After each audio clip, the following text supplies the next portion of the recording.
Three, two, one. Hey, it's AAA. Welcome back to Couldn't Scare Less. It's been a little while. Welcome back to the best place to enjoy a horror movie if you can't watch it, or to hear about a horror movie if you've already seen it. Today, I'm going to be starting... This month I plan on covering what are widely considered the best horror movies of 2022 that I have access to via streaming. So, sadly, we'll not be covering Nope, because I don't have access to that. We'll be covering The Menu in its place, which is also pretty good. Today, however, we're going to be talking about Barbarian. Barbarian is a horror movie made by Zach Krieger. Krieger? I'm pretty sure it's Krieger. Most well known for this. And that's about it. He's done other stuff, but I did, looking at his IMDB, I don't know what a single other one of these is. We have pretty small cast in this film, but they do a very good job. This is a good movie with a very uncomfortable third act. So, as we have done for previous movies, I'm going to read through the Does the Dog Die trigger warnings. Chances are, if you can't handle the trigger warnings I will read to you, don't watch the movie. And if you can't handle even discussion of those topics, don't listen to this episode. So, spoiler warning here, I'm going to be reading through the trigger warnings. I will not be saying specifically what they apply to, but I will be reading the trigger warnings right now. There is some... Does the Dog Die says there is gaslighting. There is some mild gaslighting. There is definitely stalking. There is reference to child abuse and domestic violence. There is... Sexual assault is a big theme in this movie, as is rape, unfortunately. The rape is never shown on screen, but it is definitely talked about quite a bit. There is restraining via pit. There is not teeth damaged, but there is someone with very visibly damaged teeth. An arm is severed, but not through amputation. There are two very brutal head squashes. There is very telegraphed eye mutilation. Doesn't stick around too long.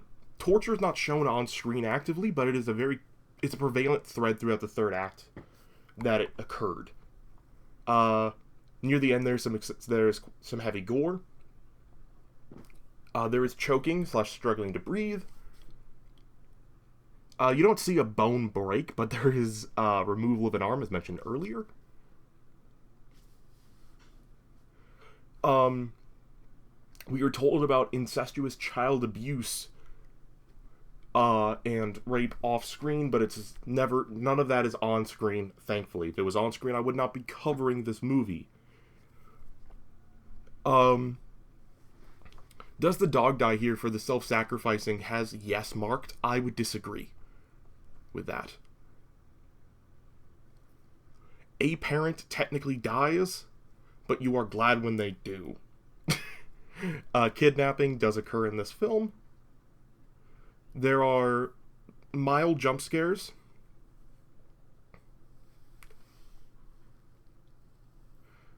There is two instances of spit. Apparently, I didn't know that was a thing on here, but yeah. There is vomiting into a toilet. It's just audio. There is some audio gore. Unfortunately, the main antagonist, who is considered the main antagonist, is mentally ill, and they treat them quite ableistly for the most part, which is part of why I chose this movie to talk about that very bad trend in fiction at the moment. There is suicide off screen. It does happen. There is some claustrophobia in the labyrinth kind of tunnels. There are some flashing lights. They did not affect me personally, but they might depending on your amount of visual sensitivity. There is shaky cam. There is swearing. Lots of it. There is an instructional video about breastfeeding that's shown on screen for a portion. Childbirth is discussed. There is lots of ableist language throughout. It's toned down compared to, how do I explain it? It's toned down, but they're mostly doing it because of the woman's confusion and her violence through her confusion, rather than just out of the sake of ableism. It's part of, again, part of why I wanted to talk about this movie. There is the F slur in this film, unfortunately. There is some hate speech in that moment I just mentioned.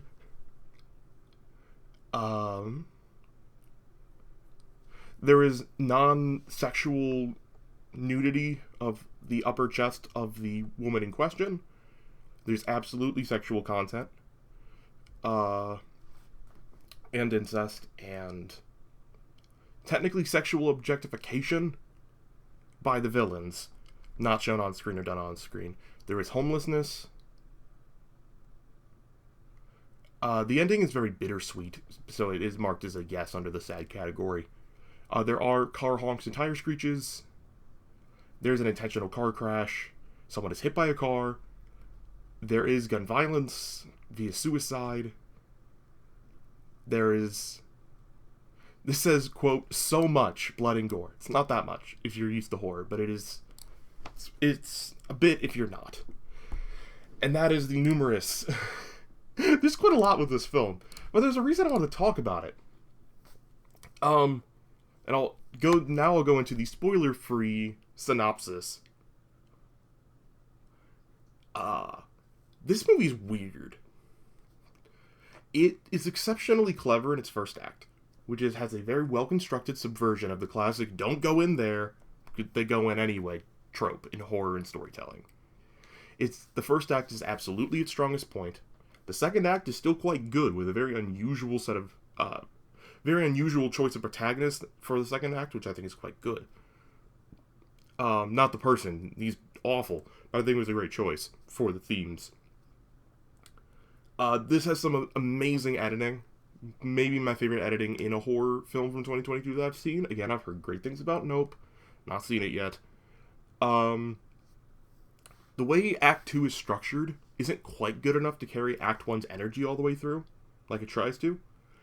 I'm discussing this as part of my 2022's horror highlights, but there's some things I don't like about this movie. Basically, all of them existing in Act 3.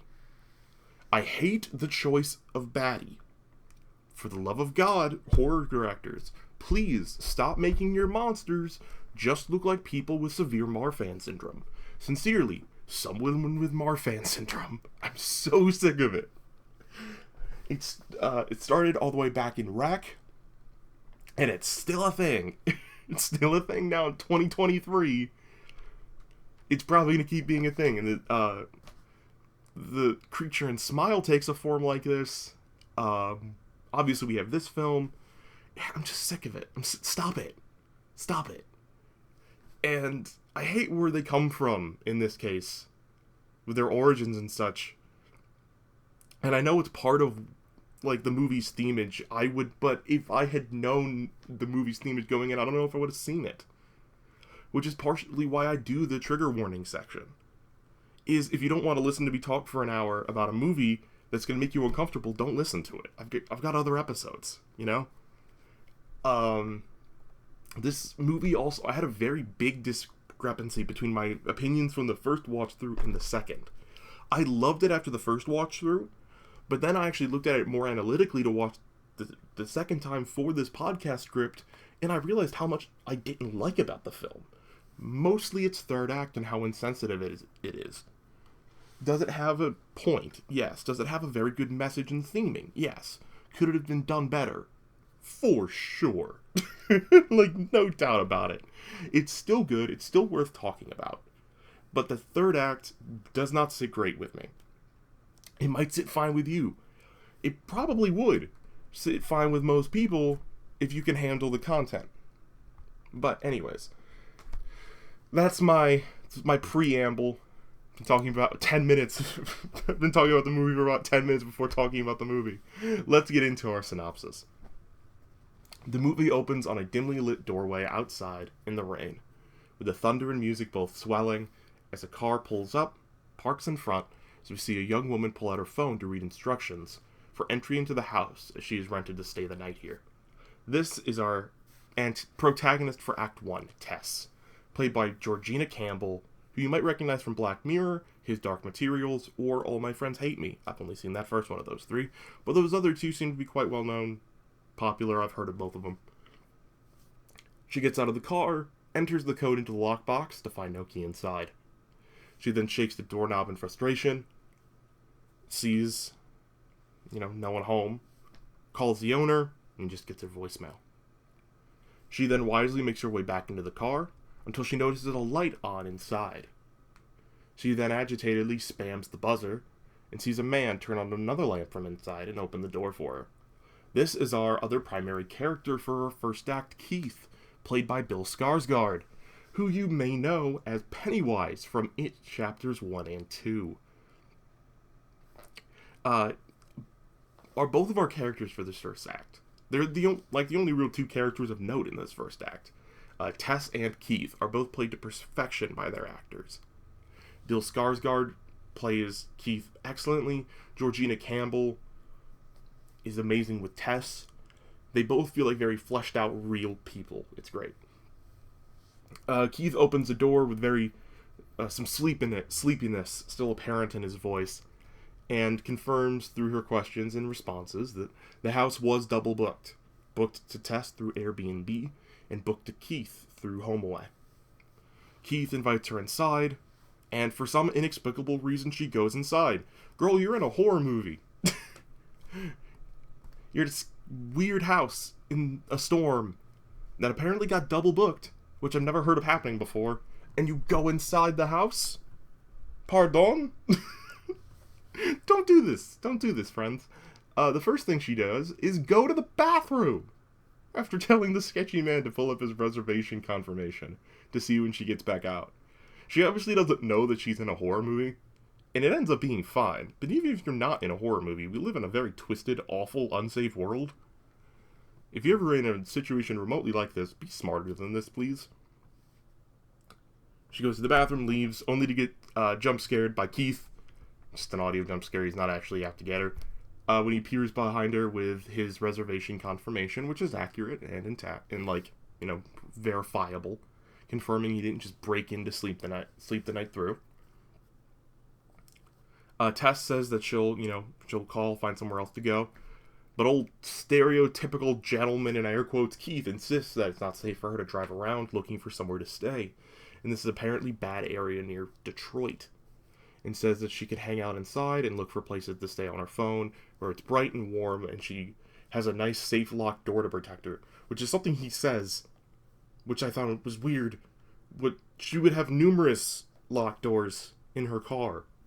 So, weird thing to point out, Keith, but you do you, buddy.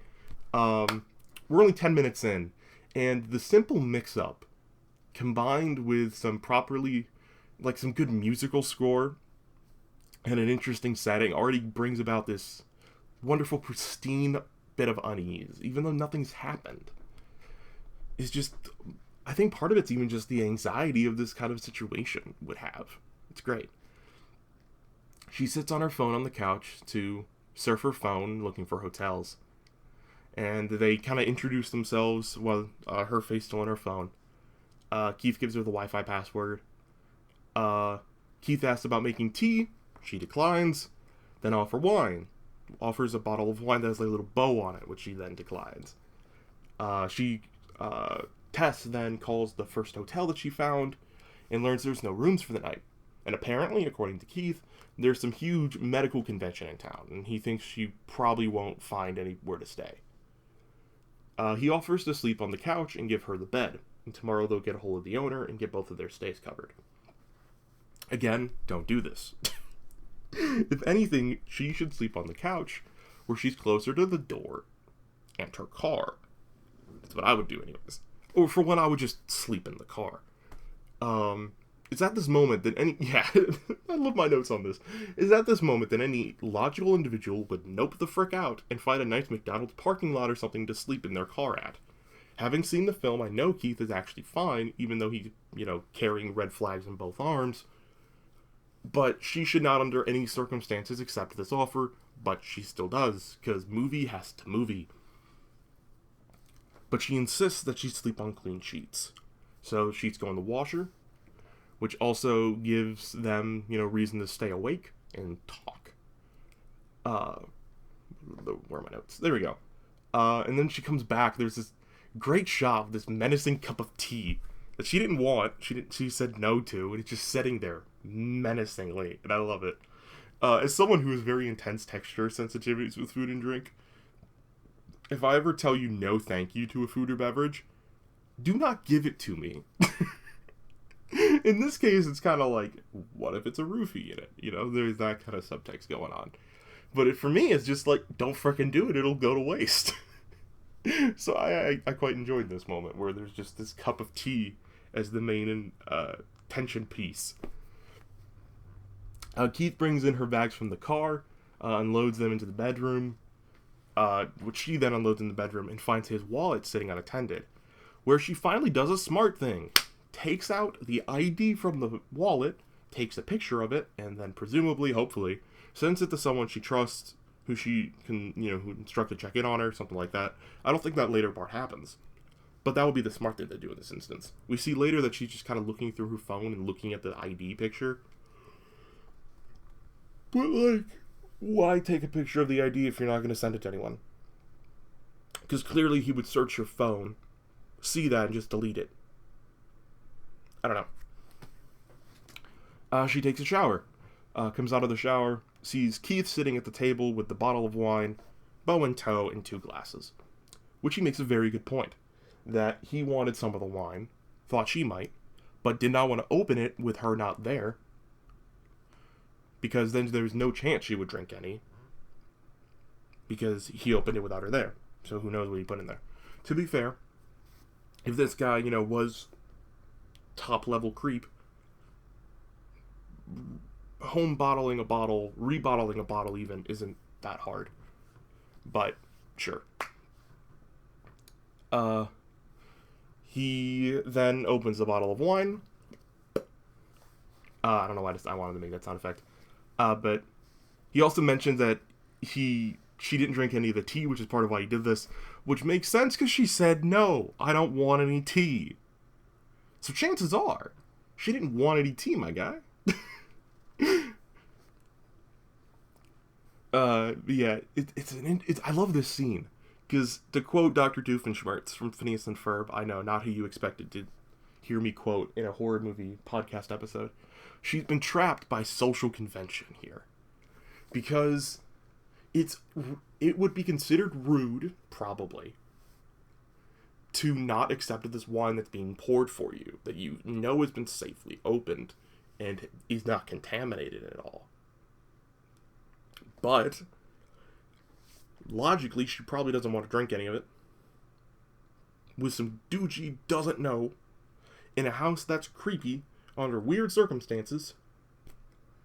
But at the same time, she's run out of good excuses and good reasons not to.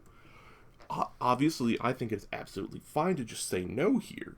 But she is trapped by social convention. That it could be seen as rude for her to say no, which is the correct thing to do. It's fine to be rude for your own safety. Your safety is most important. However, I wanted to call attention to this very good scene. It's very well set up. She still says no to the wine, but does sit down across from him by the glasses as he pours himself some wine. They start to talk about themselves. Tess is in town for a position to be a researcher to a documentary filmmaker. Riveting. I love it. Keith says that he'd seen the filmmaker's previous film. Tess, understandably, doesn't believe him, because it was a very niche film about jazz, but then he correctly parrots the premise and moments from the film, which, gets her to lighten up a little bit, kind of breaks down her facade a bit. He also says that, if it's when he hears about what the film she's applying for is about, which is Detroit's music culture in the last 10 years, he says he'd be great for the interview because he's one of the founders of the Lion Tamers, which are apparently a big group. I don't know who they are, but apparently they're a thing. At least in the movies world they exist. They start drinking, and she starts talking to Keith about a dude we saw like a second of it earlier in the film, who she was ignoring when she got into the house, a call from a guy named Marcus. And there's a lot of discussion on how the world, they go into this great conversation here about how different the world is for girls and guys. And they actually specifically mention something I find very interesting, is how different this would all be if the roles were reversed gender-wise. As someone who is a non-binary person, I know how the world is like as a masculine person.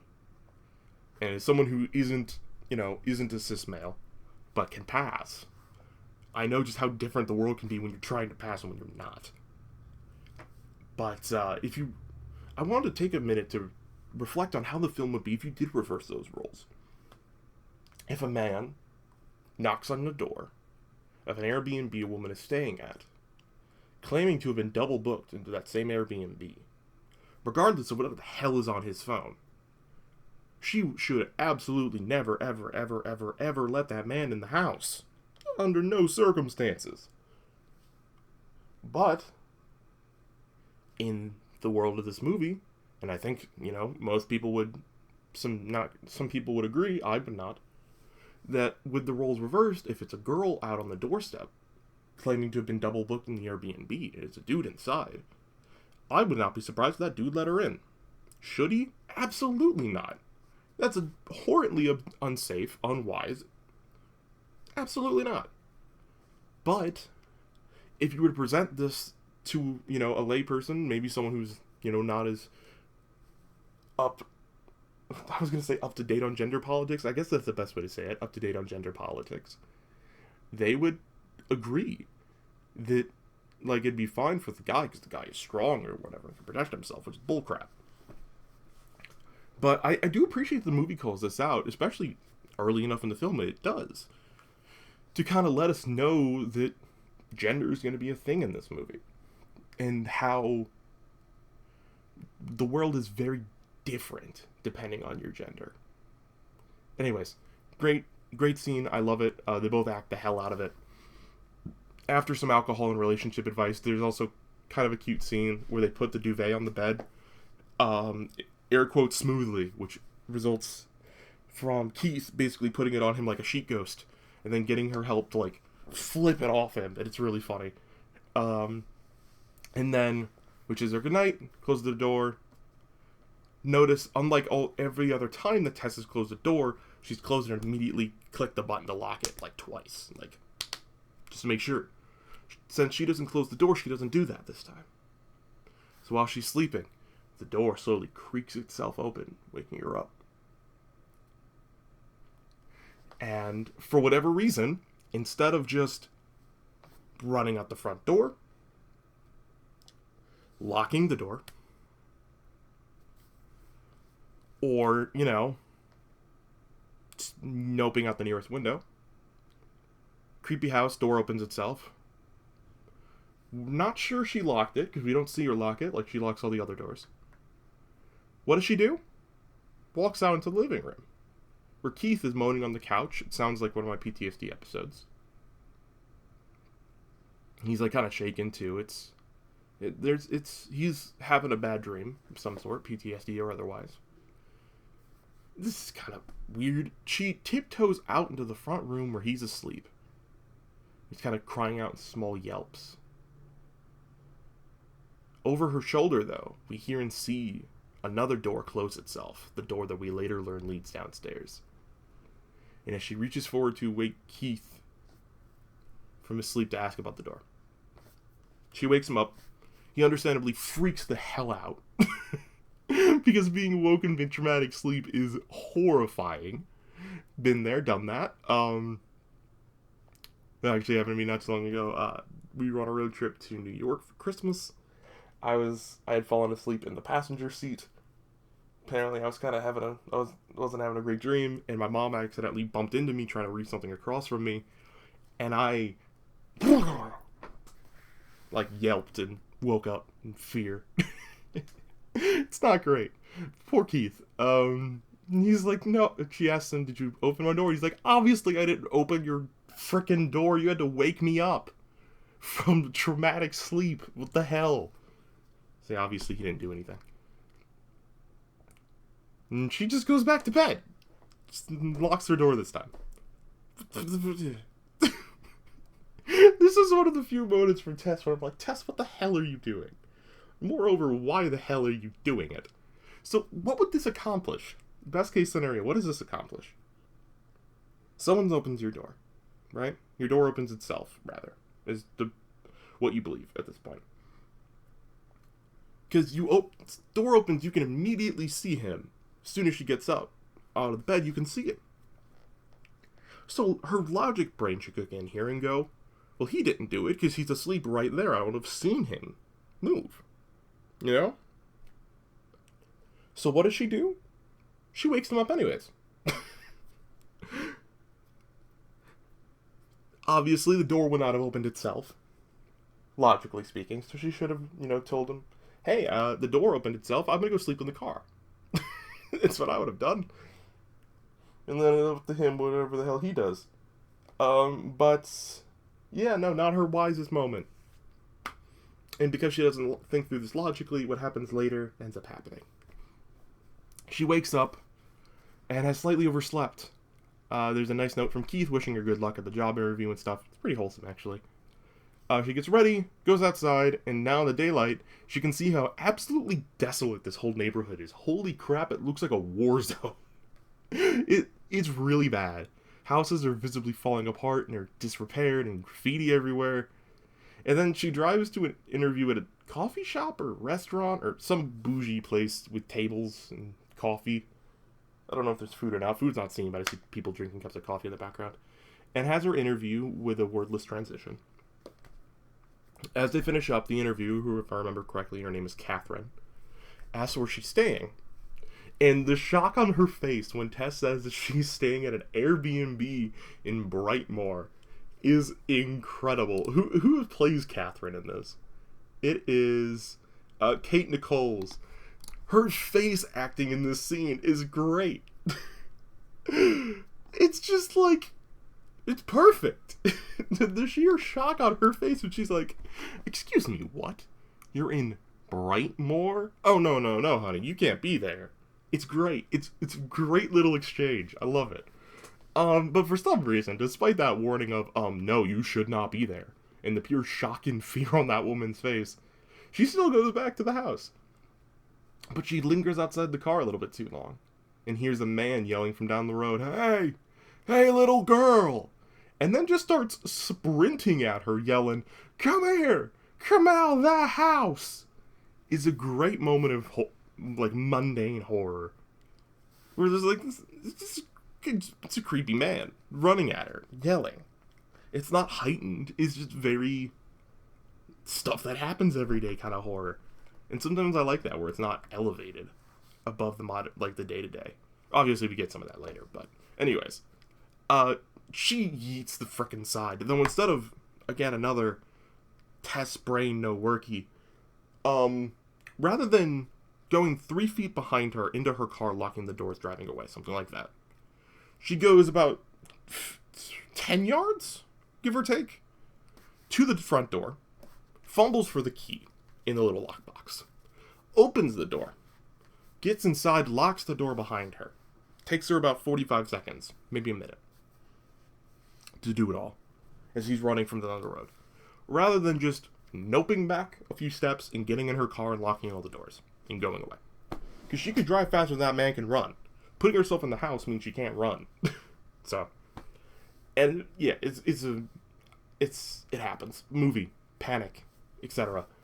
She immediately calls 911 and makes the mistake of saying the man is no longer outside, and 911's like, yeah, sorry, we don't have any available units to send.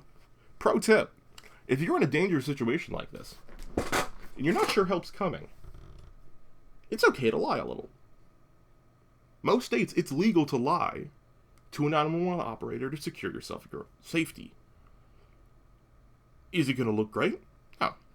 But if you're in a situation like this, where they've told you, sorry, help's not coming, sometimes you gotta lie to save your own butt. Anyways, with 911 not being helpful, will not be the first time. And it's the first time in this movie not helpful, will not be the last. She packs up all her things as quickly as she can and goes to use the restroom. The order of events here is weird. She gets all her stuff together, she's packing. Then she goes to the bathroom, I guess going to the bathroom before she leaves, and notices there's no toilet paper in the bathroom rather. But if I'm in this situation, I don't know I used the bathroom there. I'd probably use the bathroom on the road somewhere. Unless it was I had to pee worse than I had to live. Because there was a scary man outside. And I want to be gone as soon as possible. Anyways, plot's got a plot. She can't find any toilet paper, and then she goes to the now open door. Well, now it goes to open the door we saw close itself last night. And then down the stairs, there's a whole bunch of toilet paper in this half-finished basement on a dryer. She grabs some, but on her way back up the stairs, the basement door swings itself to a close and locks behind her, locking her in the basement. She left her phone upstairs too, but has the key to the front door. Her plan here is not bad. She's going to stand on a paint bucket looking out one of those kind of weird brick-sized basement windows to see for when Keith comes back, get his attention, give him the key, and get out that way. It works, but before then, while looking around for other solutions to her problem, she finds a rope leading into the wall. She pulls on the rope and opens a hidden door in the wall. There's a nice moment here where she stares down this pitch black hallway, the music swells, and she just goes, nope, and sits on the stairs far away from the door. But she gets an idea. Mummy. If you've ever seen the movie Mummy, I haven't. I've heard good things, though. There's a single light bulb illuminating the basement. She finds this big frickin' mirror, leans it against a chair to angle the light bulb's light down the hallway. It kind of works. Enough to her to see that there's a hallway with a small door. Like a small room. The music here is excellent. It's this very eerie synth that punctuates her steps and actions, like from opening the door, turning corners, things like that. It's great. It comes back in the third act in a very good way. One of the few good things about the third act. And in this room is a freaking gross bedroom with a crap bucket, a mattress, and a camera on a tripod. And there's a bloody handprint on the wall. Looks like a bloody handprint. Could be a messy handprint, but it's probably blood. She hears a knock on the front door. It's Keith, who she then runs over to the window, explains the situation, has the key, but it's downstairs. Kind of gets it up through the window. Comes in, opens the door, lets her out. She kind of starts hyperventilating. She wants to get out ASAP. She's panicking, understandably, because there's a creepy secret room with a bed, a bucket.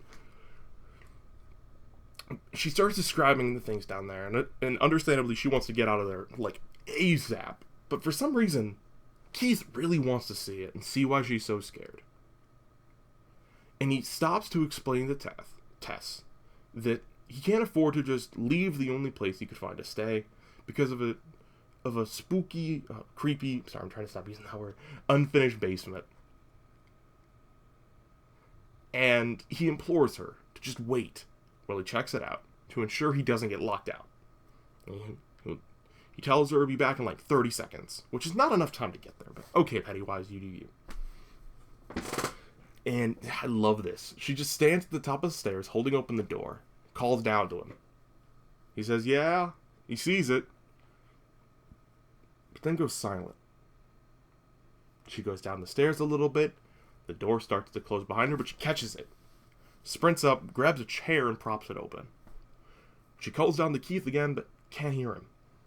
She has her phone and the flashlight on it now, goes down to the bedroom and doesn't find him. For some reason, she looks under the bed. Why the frick would he be under the bed? I don't know. The reasons. With the tunnel now illuminated, though, from her phone light, she can see that there's another door at the very end of the hallway. She opens it. Leads down a stairway through the rock and dirt deeper into the house. She calls for Keith over and over, only to faintly hear him cry, "Help me!" I couldn't actually make this out with my own ears. I only know because of the subtitles that he calls out, "Help me!" like 2 or 3 times. Cell phone in hand, she descends into the blackness, yelling, "Keith!" Tunnel quickly begins to look more and more sinister, with large, empty, rusted dog cages before jump scare. Keith crawls out of the darkness, whispering, "They're not alone, they're not alone." And someone attacked him and apparently bit him. And Tess is like, "What the hell are you doing? Why are you down here? Let's go." But he's like, no, it's safer down the tunnel. She was that way, pointing behind her. And then this large, pale, naked woman comes up from behind him and bashes his head bloodily into the rock wall, killing him. And we immediately cut away to a red sports car driving down the coast with our new character, our new main character for part 2, singing along to Ricky Tikki Tavi, I believe is the name of the song. This is AJ. He's played by Justin Long. He kills it as the scumbag role in this movie. You might know him from Jeepers Creepers 2001, as well as Live Free or Die Hard. He's great. He's been in a ton of stuff, but he's great in this. I hate him, but he's great. I don't hate him as a person. I hate his character. I don't know anything about him as a person. And while he's driving down the coast of LA, he gets a phone call, a conference call with his people, and people from the network of the show he just did a pilot for. And it's on this conference call that he learns that he's been accused of sexual aggression and harassment, later explicitly called rape. Since they're Hollywood execs, they dance around the wording of things for a few minutes, but that's what ends up happening.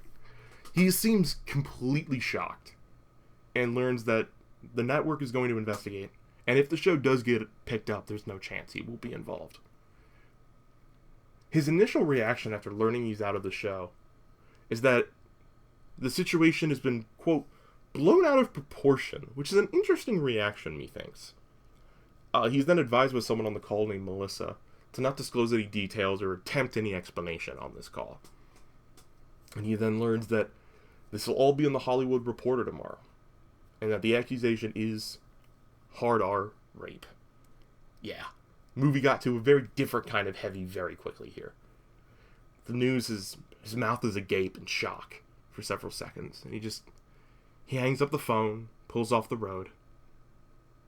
Music bleeds out, and we cut to AJ meeting with his financial advisor, explaining that he's not going to have any new income coming in, and that his legal fees for both the defense and the defamation countersuit, which he says he will win, by the way, will cost him about $140,000 in total, and that with his current rate of spending, he'll be at zero in 3 months.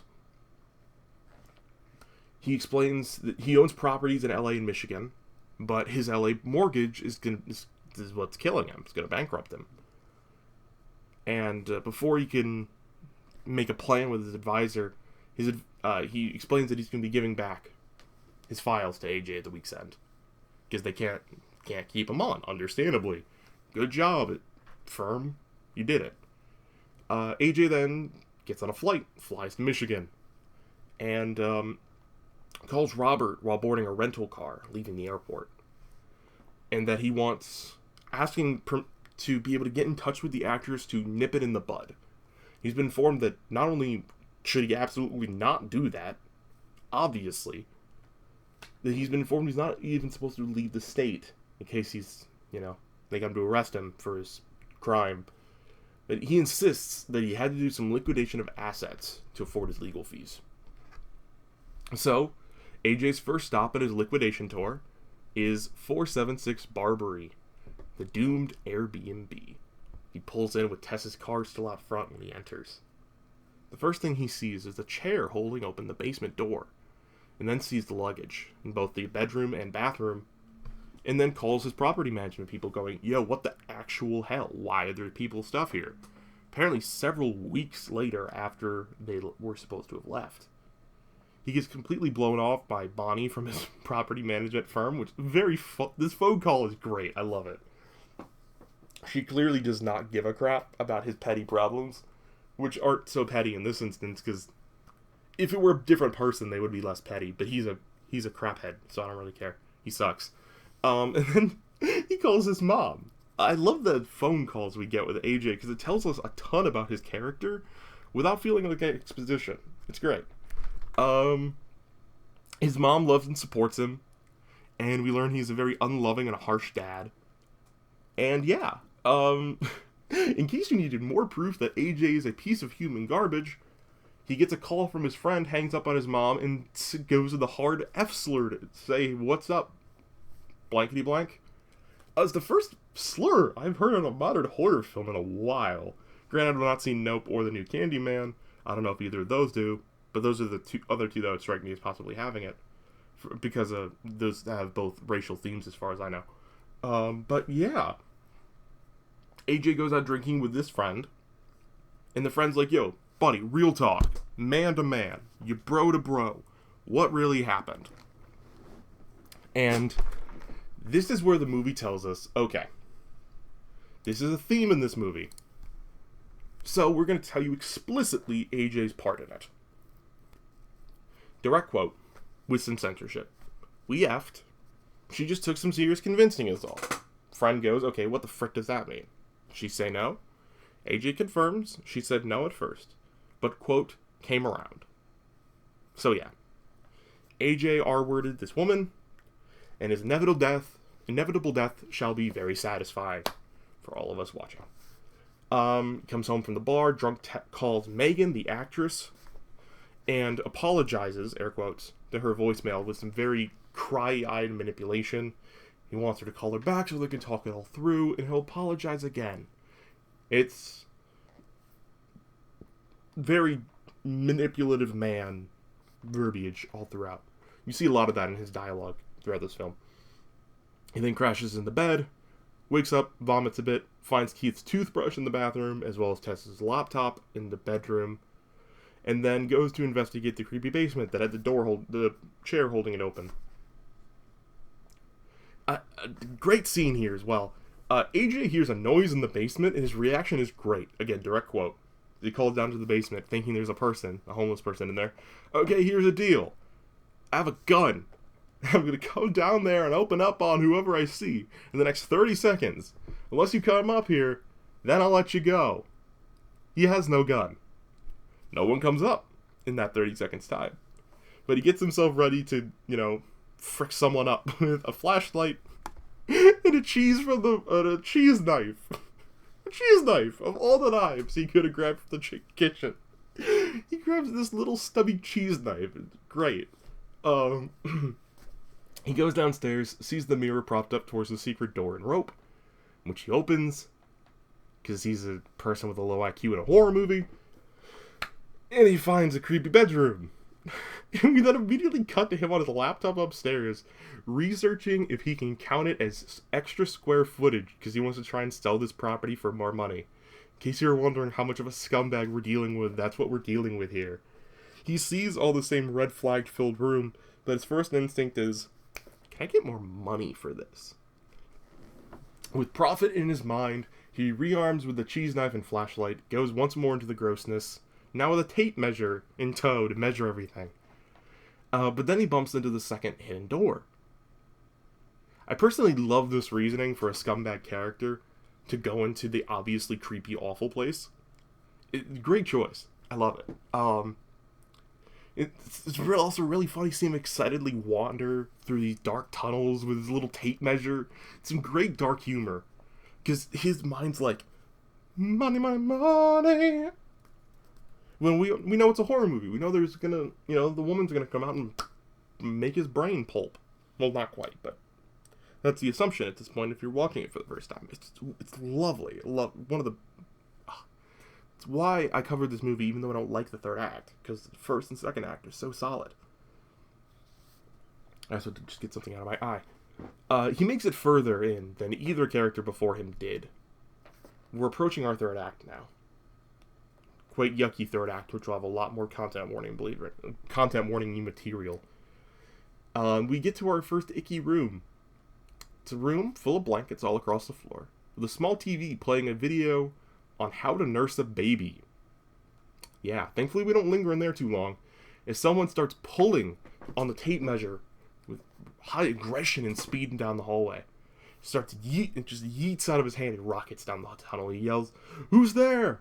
in this really weird first-person shot that looks like it's straight out of a cheap indie horror game, where if HBO Max would let me clip it, I would clip it to show you on the YouTube side. It looks so weird. His arms look like they're rubber. It's really weird effect. I don't like it. He then runs deeper into the tunnel out of fear, is apprehended by the woman in a quite effective chase scene where she chases him into the cage where she falls down, and there's Tess. She kind of like puts her hand over his mouth. Shh. As we cut into our third act, we cut to a bright, sunny, idyllic version of that same neighborhood in the 70s. Perfectly mowed lawns and happy children abound on this slice of Americana. I love the sequence we get here, though, with a stiff, slow, soulless feeling character going around living a totally not suspicious life, where he is clearly devoid of the joy of the people around him. Beautifully shot, excellently done. He goes to a store and asks for plastic sheets, as well as infant needs. Diapers and stuff is the quote, because they're planning a home birth. The woman in the stores ends up being very helpful to our third-person POV stranger, who puts the items in his car, and then sees a woman across the street getting into her blue station wagon, who he creepily stalks all the way to her house, with the return of that sinister, beautifully sinister synth music. From his trunk, he dons a repairman's outfit and tool belt, and knocks on the front door, claiming to be from DWP, Detroit Water and Power.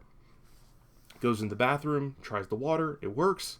He leaves, claiming nothing seems to be wrong, to call him if there's any trouble. We then see him come back to the house from playing dress up and walks in. Starts walking towards his door when his neighbor Doug comes up to him, tells him that he's, selling his house. We also learn that our POV creeper is named Frank here, since the neighborhood is going to hell and he wants to get out while he still can. Frank's not going anywhere, though. He brings his bag into a messy 70s version of the house we've been in basically this whole film, 476 Barbary. We hear distant screaming can be heard as he enters the basement door. And now we're back to present day. Tess is patching up a wound on AJ's leg, I guess, with some cloth from his shirt, and gives AJ the lowdown of the situation. Keep her calm, stay alive. Her being the gnarled, pale woman who the movie calls Mother, which I will be calling her throughout the rest of this film, who at present is lowering down a very yucky-looking baby bottle through the top of the cage. AJ refuses, but Tess drinks it up to not piss her off, because, as Tess explained, she just wants them to be her babies. I'm calling her the Mother, because I think it's the most inoffensive way to describe her when the movie calls her a monster or a creature. She's not really some homicidal killing machine. She's literally just a confused woman who, because of the stimuli in the tunnel that she's been around her entire life, just makes her want to take care of babies, who she misperceives some of the captives to be, the kind not attacking non-violent ones. Her inclusion as a monster here doesn't really sit well with me at all. Before we continue with the movie, I want to also, after what's happening in the movie right now is AJ refuses to drink the milk, gets pulled up out of the pit, and that's where we get. We'll come back after that. I feel like it'd be disingenuous of me to not expound upon why I don't like the woman, the monster, being portrayed how she is, as a monster. She's not a monster. She's the result of inbreeding, has cognitive disabilities. It is only seen as a monster because of her appearance, just yet another horror character that is someone with lanky limbs and elongated pale features, like, people with Marfan syndrome like me, and because she kills Keith. Why does she kill? Because she's a confused woman who lives in a set of tunnels with a truly messed up man in the form of Frank, who, spoilers, he's here too. It's not some villain apologist. I'm not trying to be a villain apologist. She's not a villain here. She's just been thoroughly manipulated and reared in a way to be violent, and she's never had a chance to not be. I don't like this kind of thing. It's like it's like a worse version of Texas Chainsaw situation. If this were a Reddit A&A, it'd be either everyone sucks here, or no a-holes here. Because it's primarily a misunderstanding. Or if someone could communicate to her in a way she would understand, I'm confident she would not be killing people. But she doesn't have that. So out of her confusion, frustration, the fricked up existence she lives in, she kills people. Anyways, back to the horror. AJ dropped a flashlight, which Tess got, gives her hope of escape, while the mother takes AJ to the blanket room to try and soothe her baby. The movie cuts back and forth between AJ's bonding with mother and Tess's escape attempt. Thankfully, it doesn't get too explicit for the breastfeeding thing, because it's kind of yucky to me, in this context especially, that's kind of fricked up. But, highlight here, Tess makes it out of the tunnels, to the locked door, and escapes out of the house by breaking through the window and crawling out. Because she's pulled out by someone. Someone who knows about the mother and has been there and apparently escaped before. This is Andre. And Andre tells Tess to count her blessings and just leave AJ there, since the mother isn't the most dangerous thing in there. Presumably Frank is this other thing. Unless they're trying to set up some Texas Chainsaw-y sequels with other people down there. This survivor of mother lives near the water tower. Since she comes out at night looking for her babies, she doesn't go too far from the house. But Tess is still determined to call the police to try and help AJ escape. Though she should know better, all cops are bastards. I do want to touch on Andre here. He's played by James Butler. And he's also a great part of this movie. He plays Clarence in Resident Evil. You've seen that great movie.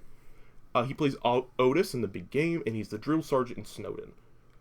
He was also in Escape Room Tournament of Champions, with an uncredited role. He's Point Break, uncredited. He's had a lot of uncredited roles, but including Kingsman 2, apparently. I didn't realize that. But he's great in this. I love him. He does a great job. Anyways, want to touch on that? Ow. I kicked my desk. Somehow, after feeding time, AJ manages to get away from mother. Not explained, it's done off screen. And with his phone light, he finds a bell on a rope, which he then follows. For a little while now, we cut back and forth between Tess and AJ until they reunite. Tess has made it above ground. She walks through a deserted neighborhood in search of help. AJ starts hearing mother's cries deeper in the tunnel, is looking for somewhere to hide or escape to, still trying to follow that rope that had the bell on it. Tess's walking takes her to a gas station, where she asks the owner for a phone. With AJ's phone, he finds a dark room full of empty beer cans on the ground, and the dress from the woman in the flashback, the yellow dress, which tells us unfortunately about her fate. And we see an old, dying man in the bed, looking at a fuzzy blue screen TV. It's Frank. I want to focus on this scene that's coming up with Tess here, during these cutbacks and forths, because this scene with Tess isn't too long, but it's the most depressingly realistic police interaction I've ever seen in film, as someone who's interacted with the police and knows how they suck. The police pull up to Tess. In relief, she leans against the door, starts telling the policeman in the front seat what happened. But what is the officer's first reaction? Ma'am, take your hand off the door. Tess, this woman who looks like she has been through hell, which she has been, is an escaped kidnapping victim, but the police see her and immediately start to profile her. In this case, incorrectly, assuming she's homeless and or a drug addict. Second line from the policeman. Are you the one who called us? Wondering if someone was calling the police on her, she says no, and continues to attempt to tell them about her being held captive. Partway through, not very long into her explanation, about maybe a sentence and a half, walkie-talkie buzzes. He holds a hand up to her, talks into the walkie-talkie. Copy that. Give me 10. You can see Tess's excitement and having hope just drain out of her as she realizes the police don't even remotely believe her, nor do they intend to do anything for her. Next question from the officer. Do you have any ID? Presumably her ID was in her purse, or bag or something, which she obviously wouldn't have had down when they were in the tunnels. However, this just continues to solidify the officer's theory in his mind that she's homeless or a drug addict. Again, frick him. They suck. Realizing the situation, she starts to lay out the facts. She's not on drugs, she is not suffering from any mental problems, and she's escaped her kidnappers, and there is a man in serious danger who needs help. And now we cut back to AJ and the old man Frank, who he's old at this point. He looks like 80, 90. And he points towards bottles of a clear fluid, clearly probably water, JJ gives to him because he's coughing. Frank's coughing a lot. And AJ starts talking about, getting help, getting out.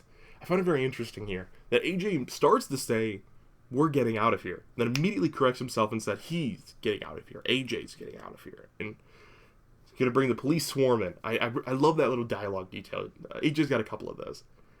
Again, great job by, what's his name? Justin Long, that's the one. AJ calls the mother a thing and that he'll bring the police swarming to stop her. The old man points to the bedside table again, but AJ's short on patience, isn't trying to figure out what the frick the man's on about, so he just moves the whole table closer to him. And he goes looking for his phone, which he lost at some point running away from Mother, I would wager. We now come back to Tess, who has led the police to the house, begging them to break down the door and go get AJ. And the officer says, you don't have the keys, you don't live here, the words, brain, let me say that again. You don't have keys, you don't live here, we're not going in. In case you need any proof as why you don't frick with police in any straightforward situations like this, or in general if you can help it. So they say the only apparent crime here is Tess breaking the window. They leave saying they're lucky they don't make her sleep this off in jail. Yeah. Her brilliant idea to get the police to help has landed her outside the murder house. It's sundown, and we cut back inside. AJ's looking around the room and finds tons of tapes with girls' names on them or descriptors like blind or gas station redhead. Unfortunately, you can probably draw what these are, but the movie will tell us.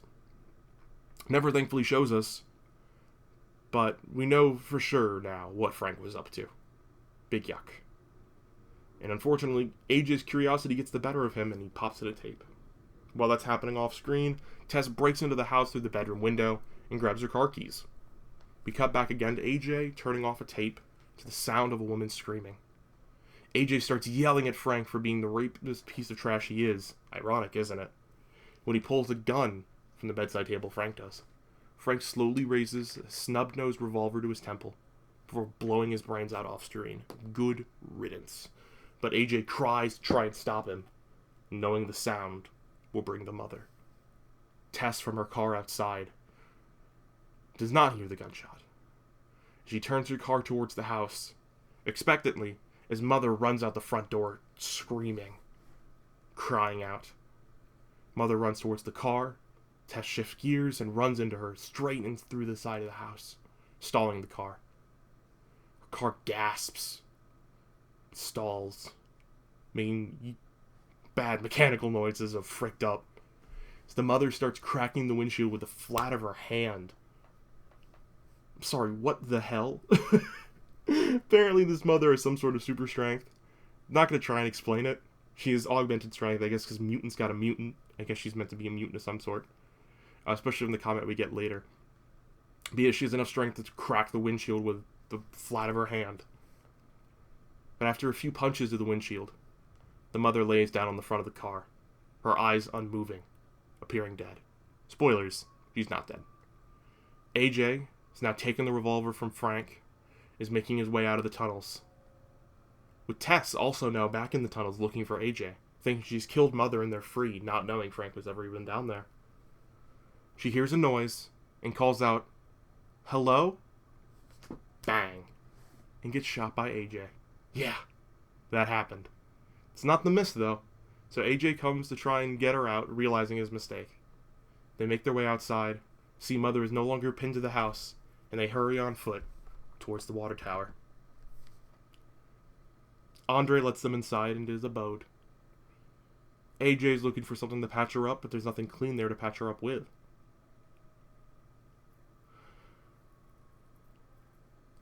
AJ, wondering what the frick is going on still, wants to know what Andre knows about the mother. He remarks that she's just a crazy lady. His words, not mine. I'm trying to work on my ableist language this year. My unintentionally ableist language, mind you. This is intentional from his part. Who's been living in the house for about 40 years. He explains what you probably know by now. Ignore the sirens. Frank would kidnap women, have a kid, and have a kid with the kid. And as Andre describes it, when you make a copy of a copy of a copy, you end up with something like that.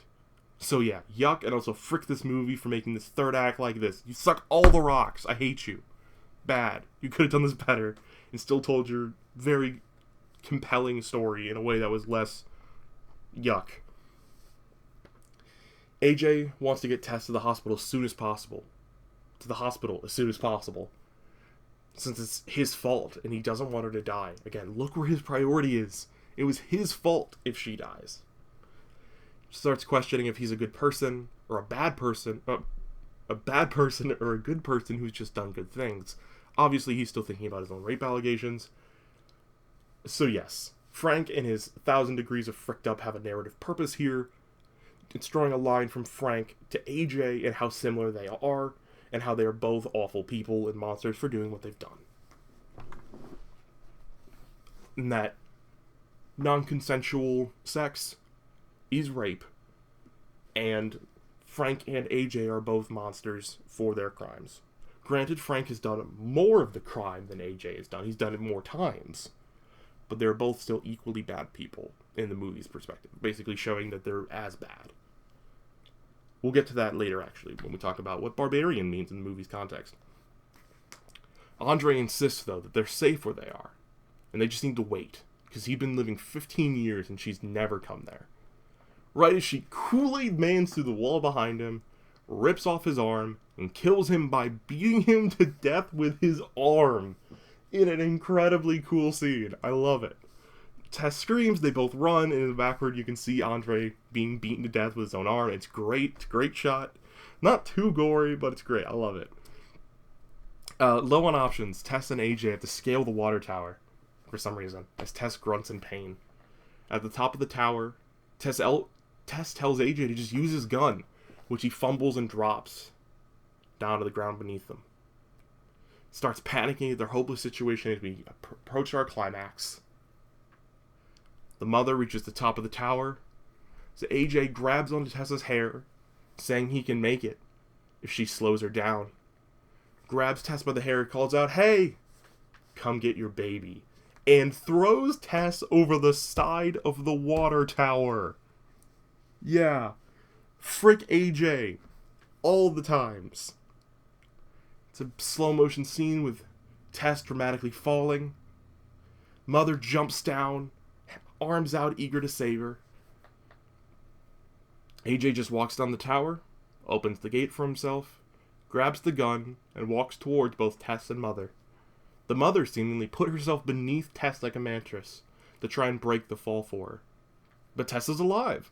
Looks up at AJ, who has a gun pointed in her general direction, presumably at Mother, but it could have been at both, which she then immediately drops to check on Tess. Begins apologizing, and immediately starts gaslighting, claiming he didn't throw her off the tower. That she slipped, and he was trying to save her, and that she's going to be okay. Right as Mother wakes up, hisses, grabs AJ by the throat, lifts him up, stabs her fingers into his eyes, and then rips his face in half. The eye squishing is super graphic and on screen, but the face rip is from the back and not very gory or visible. But, this scene is beautifully horrifying. It's perfect. I love it. We didn't need to see his face rip and twine on screen, you know. It's not that kind of horror movie. But it's such a good kill. Such a good kill. Anyways, Mother babbles and cries after seeing Tess's injured state after she drops the body. And Tess grabs the dropped gun. Mother points towards home, makes some babbling noises, and Tess tells her she can't go back. The mother goes to hug her, but Tess cries out again in pain. Tess raises the gun and places it to Mother's temple. And if I see correctly, I'm pretty sure I see Mother nod a little bit before she does this next part, which is kiss her hand, puts that hand to Tess's forehead saying, "Babby," as Tess pulls the trigger. Credits roll as Tess walks away alive and victorious towards the nearest hospital as Be My Baby plays. And that was Barbarian.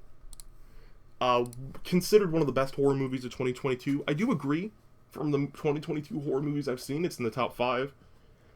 Frick the third act, double middle fingers to the camera.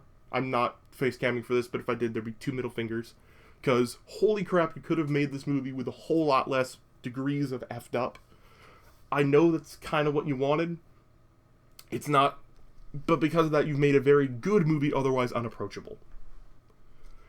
But, time for some post-movie discussion about how, at its heart, Barbarian, I think, is about 2 things. Women's issues, and what makes someone a monster, as well as toxic masculinity kind of paired in there. Women's issues.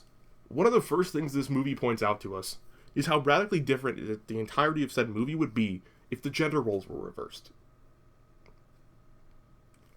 And I think another thing that's worth pointing out is about that, about how different the gender roles would be, is the toxic masculinity in that, and how AJ is kind of the embodiment of toxic masculinity.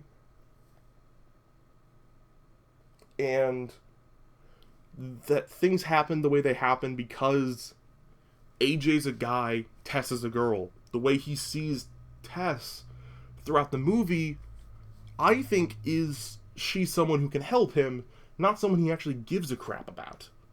When she's bleeding out from him shooting her, his first thought is, I did this. This was my fault.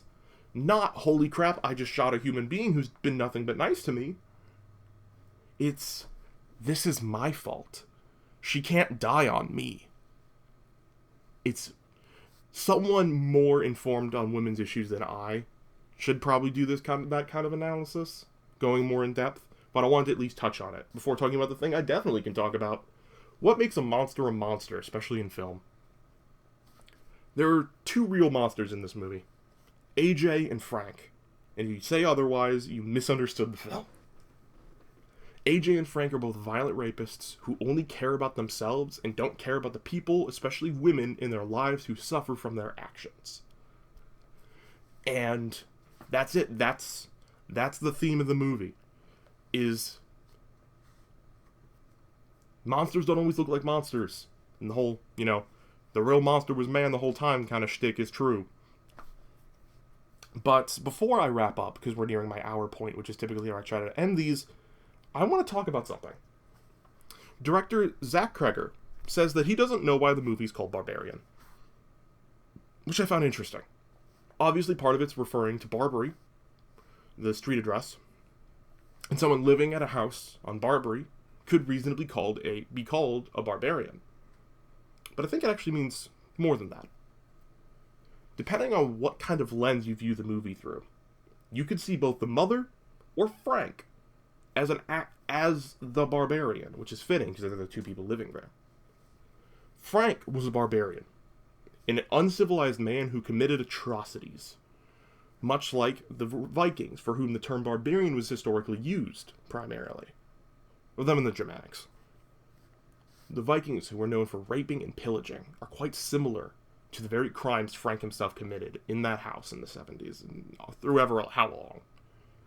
But if you view the movie without really analyzing it much, giving it much thought, you could absolutely see the mother as a barbarian. If you Google its definition, you see barbarian can mean a primitive, uncivilized person who differs in education and upbringing, who is often stereotyped as inferior and violent. That's what Barbarian is. Is that if you don't look at things the right way, if you don't take enough time to focus, you might see the monster. You might not see... Of course, near the end here, I'm flubbing. If you don't take enough time to analyze things, you might not see the real monster behind the horrifying visage the monster created. That's been Couldn't Scare Less. I hope you enjoyed the podcast. Please be sure to support it. Twitter, YouTube, as well as my AAA gaming on Twitch. Planning on making some TikToks as well in these coming weeks. Thanks for watching. Other than that, peace out, guys.